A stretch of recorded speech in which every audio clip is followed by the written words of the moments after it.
Bonjour à toutes et tous, bonjour Xavier. Bonjour. François Bayrou s'est fait et désormais à Matignon et à 73 ans, il a été formel, il sera Premier ministre et maire de Pau. Il veut revenir sur le non-cumul des mandats. Alors le Béarnais, le dirigeant centriste, sera-t-il l'homme de la situation ou le Premier ministre du retour en arrière? La question est provocante et on a un élu du Modem justement pour en parler, c'est fait pour ça.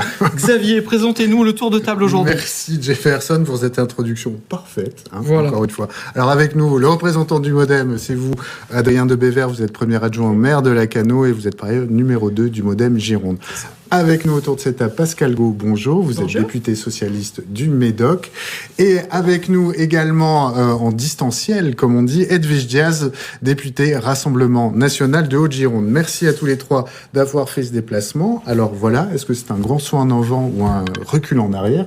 Jefferson posait la question. Bayrou peut-il réussir? On va débattre de tout ça. Mais d'abord, j'aimerais qu'on réagisse à cette actualité. Vous étiez d'ailleurs hier soir, Jefferson à Pau, pour ce conseil municipal. Ce positionnement assez singulier, cette première sortie du Premier ministre qui décide d'aller dans sa bonne ville de Pau, la ville du roi Henri IV, qu'il a abondamment cité lors de son discours de passation de pouvoir à Matignon, et qui a mis sur la table une mesure qu'on n'a pas vu venir, à vrai dire. Enfin, les observateurs que nous sommes, on ne s'attendait pas à la retrouver là, le retour du cumul des mandats. Alors, cette première sortie séquence Bayrou, comment la jugez-vous? Allez, à vous la balle, Pascal Gau, Edwige Diaz, et ensuite la parole à la défense. Moi, je pense que c'est une séquence extrêmement maladroite pour un Premier ministre qui ne s'occupe pas des urgences et des priorités, et en l'occurrence, c'était Mayotte, notamment hier soir, qui laisse en plan là une conférence de presse sur Mayotte et s'en va également pour aller conforter son mandat de maire et plus à Pau et lancer quand même un sujet qui n'est pas prioritaire, c'est le cumul des mandats. Donc je crois que c'est une séquence qui montre qu'il n'a pas encore endossé le costume de Premier ministre. Edwige Diaz, on se tourne vers vous. Comment avez-vous vécu cette sortie du nouveau Premier ministre qui vient à Pau conforter son siège de maire de Pau, ses responsabilités locales, et il explique, voilà, c'est comme ça qu'on renoue le lien et qu'on va peut-être mettre un frein à la défiance entre une classe politique nationale avec laquelle c'est compliqué et les élus locaux. Est-ce que vous approuvez cette perspective-là? J'étais assez surprise par la déclaration de monsieur Bayrou. Je veux dire, on a quand même des sujets très importants en France, des problèmes qui ne sont pas réglés. La Nouvelle-Calédonie, ça n'est pas réglé. Mayotte, qui est dans une situation cataclysmique. Et puis, une insécurité qui continue d'augmenter. En Gironde, c'est plus de 4% d'insécurité, le taux d'insécurité. Une pauvreté qui continue de s'accroître. En Nouvelle-Aquitaine, ce sont 2 millions de personnes qui vivent avec un revenu indécent. Et puis, une explosion des faillites d'entreprises. L'année dernière, ce sont 5000 entreprises qui ont été placées en situation de faillite dans notre région. Et donc, vous avez un peu comme un cheveu sur la soupe, monsieur Bayrou, qui vient poser sur la table un sujet dont clairement, qui n'est absolument pas la priorité des Français. Donc c'est vrai que c'est un petit peu surprenant. J'espère que monsieur le Premier ministre va très vite se ressaisir et qu'il fera la démonstration qu'il est capable de répondre aux préoccupations des Français. Alors Adrien de Bévert, on voit les propos peu amènes de nos deux parlementaires. Cette séquence de François Bayrou, c'est réussi ou c'est loupé ? Bon, déjà, je pense qu'il faut avoir une pensée pour nos compatriotes mahorais, qui effectivement, on le voit à tous derrière nos écrans, c'est un drame assez puissant. Et donc évidemment, au niveau émotionnel, c'est évidemment ce qui prédomine. Et tous les autres sujets peuvent paraître très secondaires, et c'est tout à fait normal. Après, le déplacement de François Bayrou à Pau qui a été éclair, puisque dès aujourd'hui, il est de nouveau au travail pour constituer ce gouvernement. De la même manière que tout l'État est mobilisé sur la problématique de Mayotte pour faire face à cette situation et qui va durer malheureusement. On le sait que les jours et les semaines, voire les mois à venir vont être compliqués.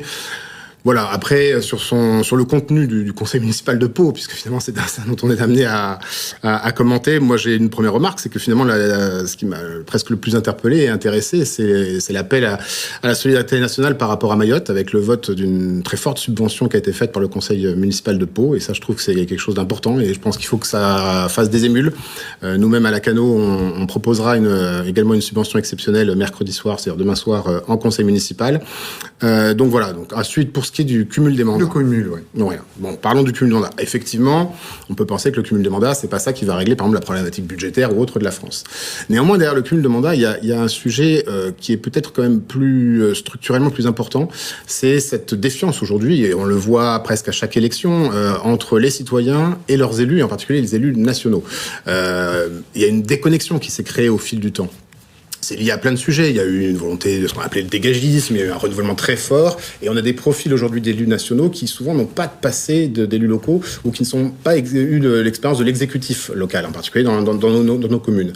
Et ça, je pense que c'est un vrai sujet, parce que avoir cette expérience-là et ce vécu-là, ça aide beaucoup à prendre des décisions peut-être plus pragmatiques et qui répondent mieux aux attentes des Français, ce qui, effectivement, depuis maintenant de longues années, est parfois un peu compliqué.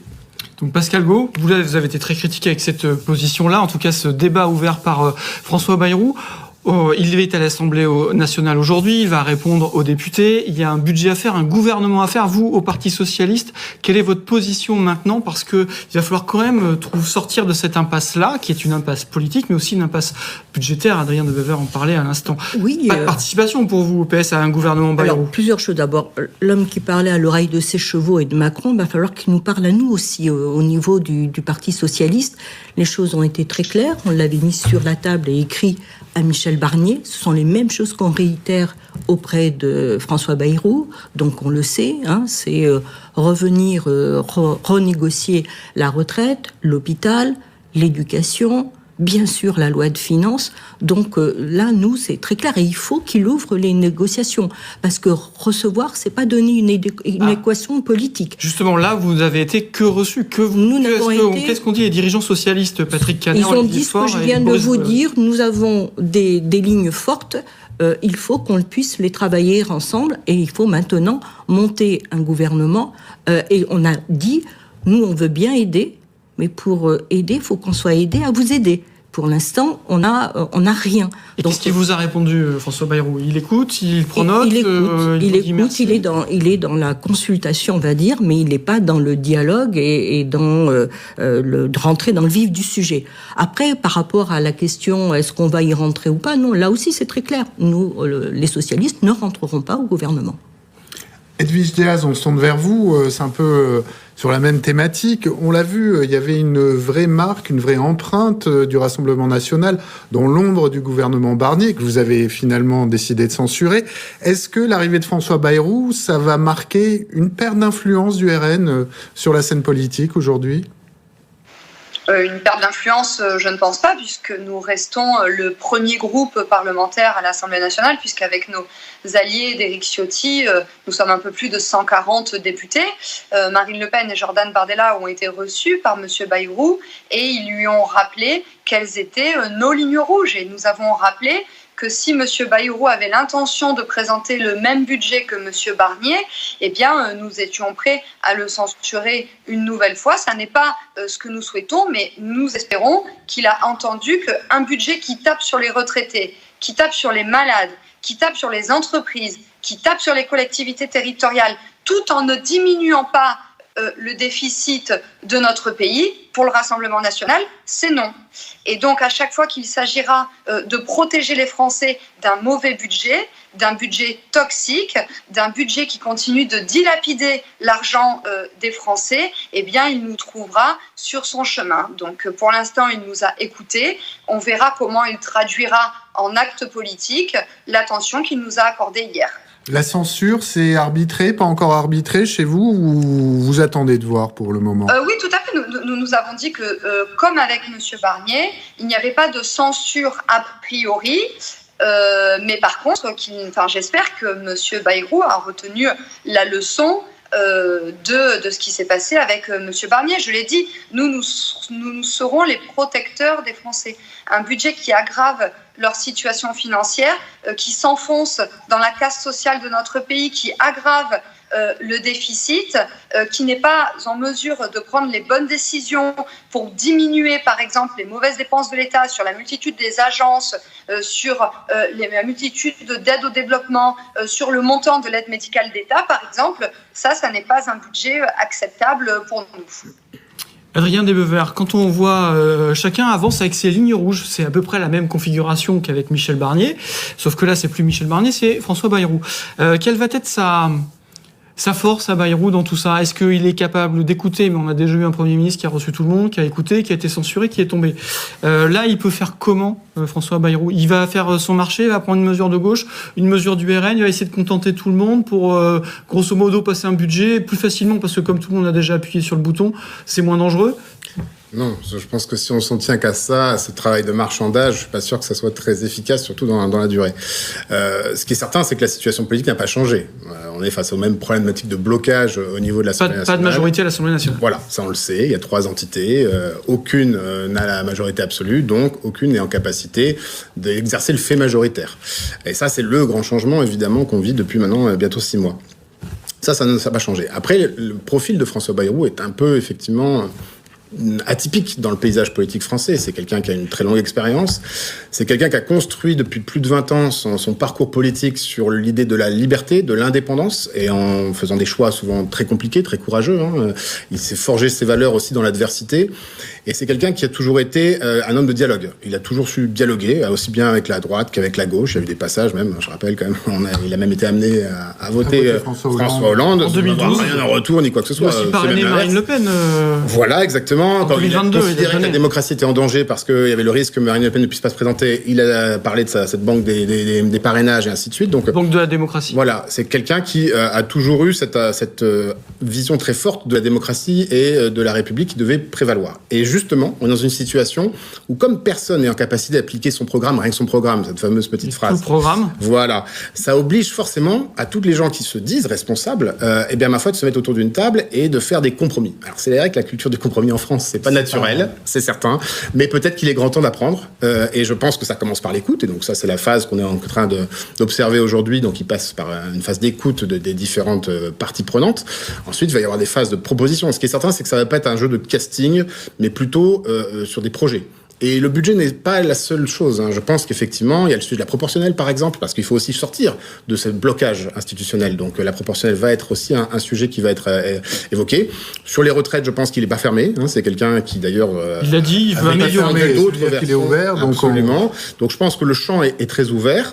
Après, il faudra que chacun accepte le compromis. Et il le fera aux grands yeux des Français. C'est ce qu'il a dit aussi, très clairement. Et là, pardon, Xavier, juste une petite relance là-dessus quand même. Vous dites qu'il a un profil atypique. Alors on le connaît, il a 73 ans aujourd'hui, on avait un Premier ministre juste avant qui avait 74 ans, ils sont implantés dans le paysage politique, mais ça veut dire quoi atypique? Ça veut dire quoi? Il va pouvoir, si le PS ne veut déjà pas rentrer, ça veut dire qu'il faut qu'il aille trouver des ex-PS en rupture de banc pour pouvoir faire le casting et dire, voyez, avec moi ça marche, je tiens les deux bouts de la corde? Encore une fois, je pense pas que ça passera par le casting de telle ou telle personne, qu'on va essayer, les logiques de débauchage, on n'est plus sur ça, en fait. Aujourd'hui, il va faire après avoir écouté tout le monde, il va faire des propositions qui auront pour but de réunir le plus de gens. Alors, chacun des parties prenantes ne trouvera pas la totalité de ce qu'ils demandent. C'est pas possible. Sinon, ils appliqueraient leur programme avec leur programme. Donc après, ce sera à chacun en responsabilité, au vu de ce qu'il proposera, de dire, alors, effectivement, il y aura des variantes. On peut imaginer participer à un gouvernement, on peut ne pas y participer, mais pas pour autant censuré. Il y a effectivement il y a une graduation possible. Il y a aussi le sujet du 49.3 qui peut aussi être effectivement quelque chose qui peut être évoqué dans ce sujet-là. Donc voilà, c'est un petit peu tout ça. Donc il y a un vrai sujet de méthode. Et encore une fois, il y a l'idée... alors, sur la partie budgétaire, plus spécifiquement, moi je suis d'accord. Il est évident qu'il y avait un problème structurel dans le budget précédent, qui était... la situation budgétaire de la France, on la connaît, elle est pas contestable. Par contre, il y a le problème de l'effort réparti, en fait. Et il est évident que arriver à réformer l'État et arriver à faire baisser les dépenses de l'État, et là, pour le coup, c'est les locales qui parlent, c'est absolument nécessaire. On peut pas demander des efforts aux Français et aux collectivités locales et que l'État ne fasse rien. Et ça, je pense qu'il en est très conscient. Et encore une fois, ce lien très fort qu'il veut recréer avec les collectivités locales, ça, sans doute, jouera aussi dans la future structure budgétaire. Alors, on va se tourner vers Pascal Gaud, cette fameuse culture du compromis. Est-ce que vous y êtes prêt au Parti Socialiste et allez d'expérience, là, à la lumière des derniers mois qu'on vient de traverser, est-ce que c'est pas une vraie révolution mentale qu'il faut opérer dans la classe politique, puisque, allez, cet art du compromis, même au sein du NFP, c'est un combat. Alors, là, je suis très étonnée par cette réaction, puisque nous-mêmes, nous avons dit, voilà les idées principales sur lesquelles nous voulons travailler, parce que il est question d'une méthode. Oui, il va falloir une méthode. Simplement, nous ne la voyons pas à ce jour, la méthode. Mais la question de dire, voilà, nous, les axes sur lesquels nous voulons enclencher le dialogue, et là-dessus, si dialogue il y a, on est dans une logique de non, s'il n'y a pas l'usage du 49.3 de non-censure, nous n'avons pas bougé d'un iota, et on voit bien quand même qu'on s'est démarqué par rapport à d'autres instances ou d'autres partis. Donc on reste là-dessus et on sera sur une culture possible du compromis. Mais néanmoins, moi, où je peux me permettre de m'inquiéter un peu, c'est que François Bayrou n'est pas le premier choix d'Emmanuel Macron. Ça veut dire que la forme d'autonomie qu'il a prise en exigeant de devenir le Premier ministre, a-t-il gardé ou a-t-il pris une autonomie vis-à-vis d'Emmanuel Macron? On va le voir, même si depuis 2017, il est plutôt très largement à ses côtés. En tout cas, l'autonomie peut-être supposée avec Emmanuel Macron n'est pas l'autonomie avec le Parlement.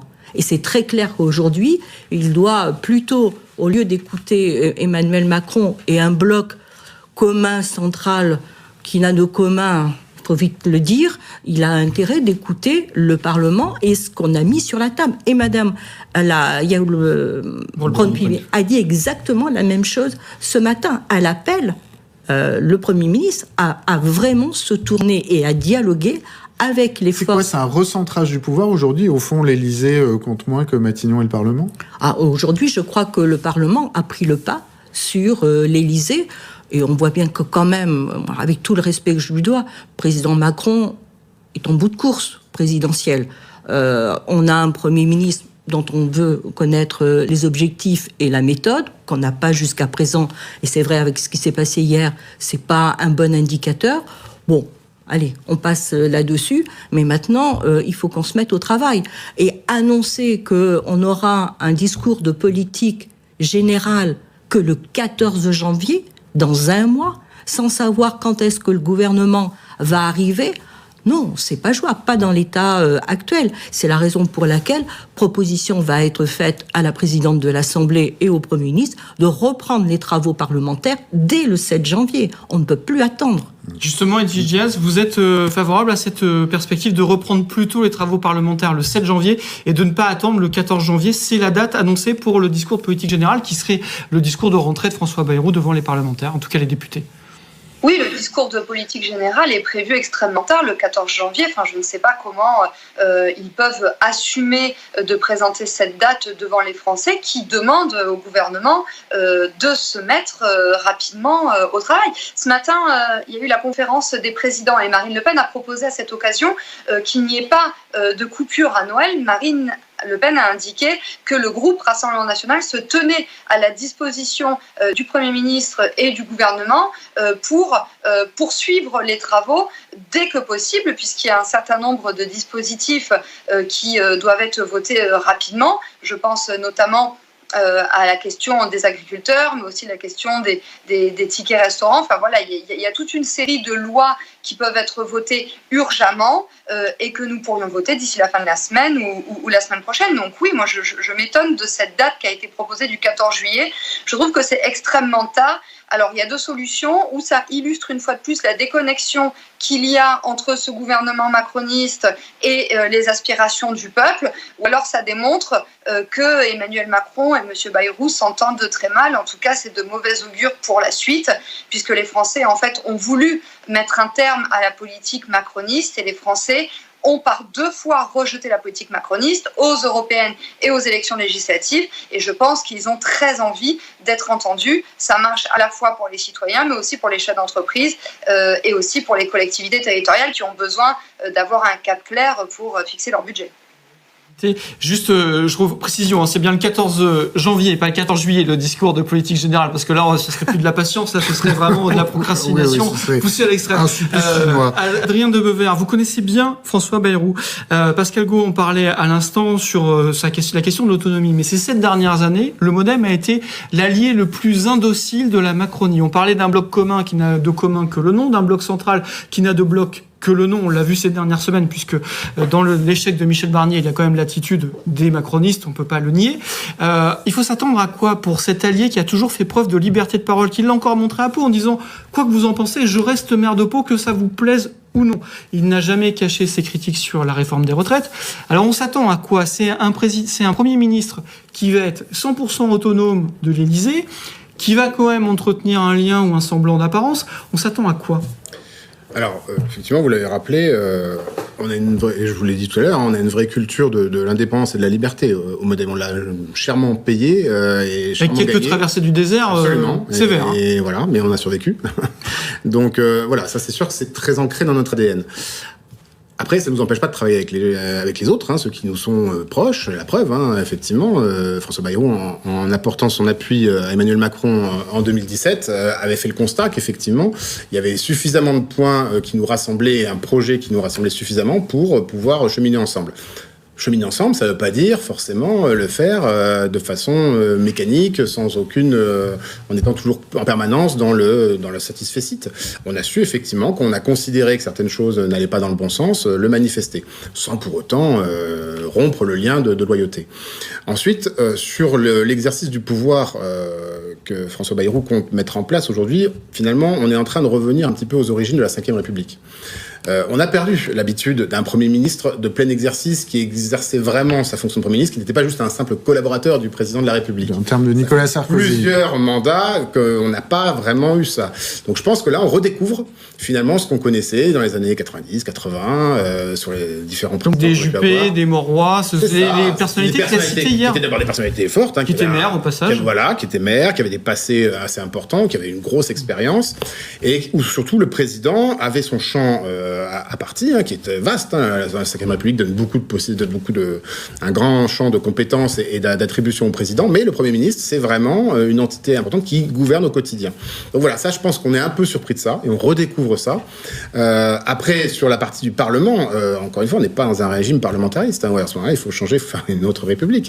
Et le Parlement, aujourd'hui, surtout l'Assemblée nationale, on a une problématique de blocage. Et c'est là où la proportionnelle, c'est pas un détail. Je pense en particulier pour les socialistes, c'est devenu quelque chose d'essentiel, parce que c'est ce qui vous redonnera la liberté par rapport à LFI, en fait. C'est le conseil offert par le Modem. C'est offert par le Modem. Du moment où chacun, finalement, a ses propres électeurs, on aura une assemblée qui est toujours aussi diverse.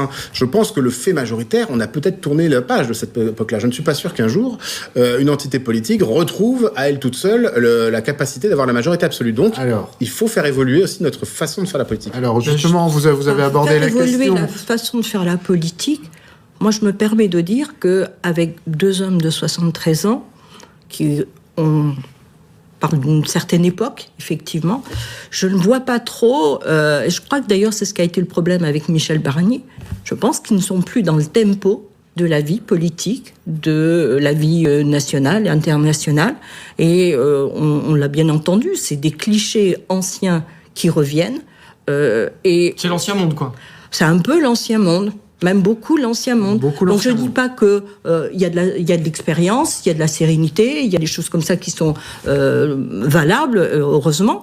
Mais globalement, et on le voit bien, ça nous donne quoi pour l'instant ?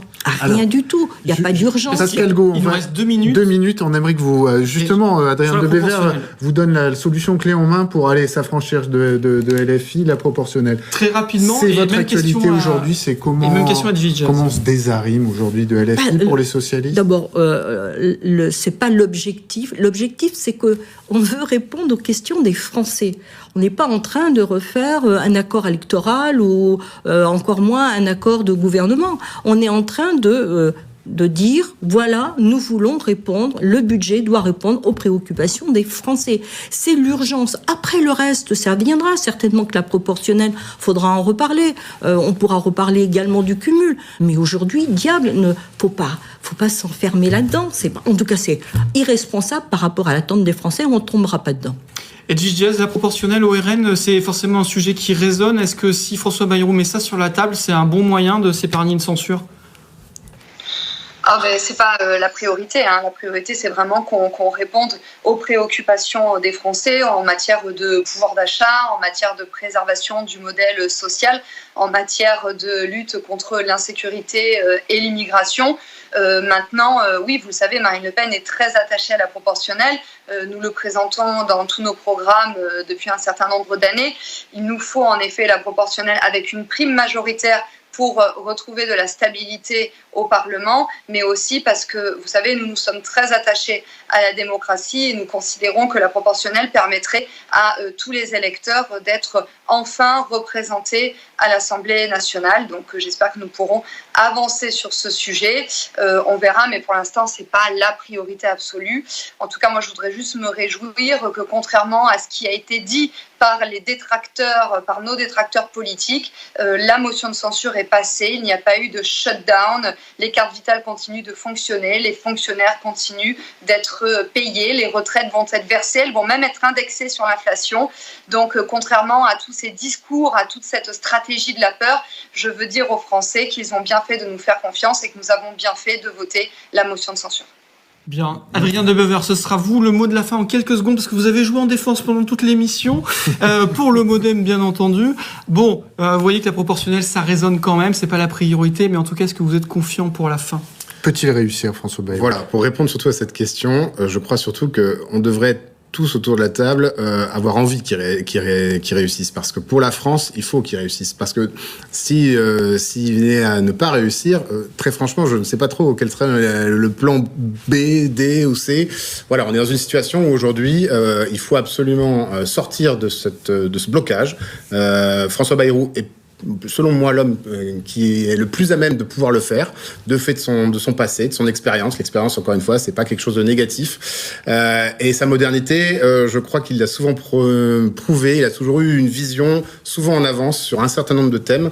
Donc voilà, je suis optimiste. L'enjeu est très compliqué, c'est clairement pas un cadeau, mais c'est probablement le mieux placé pour relever ce défi. Et bien, vous reviendrez nous en parler. Merci à tous les trois. Pascal Beau, député socialiste de Gironde, Edwige Diaz, député RN de Gironde, Adrien de Bever, maire adjoint à Lacanau. Et nous, on se retrouve, vous avez la semaine prochaine. Avec plaisir, cher ami. À très vite.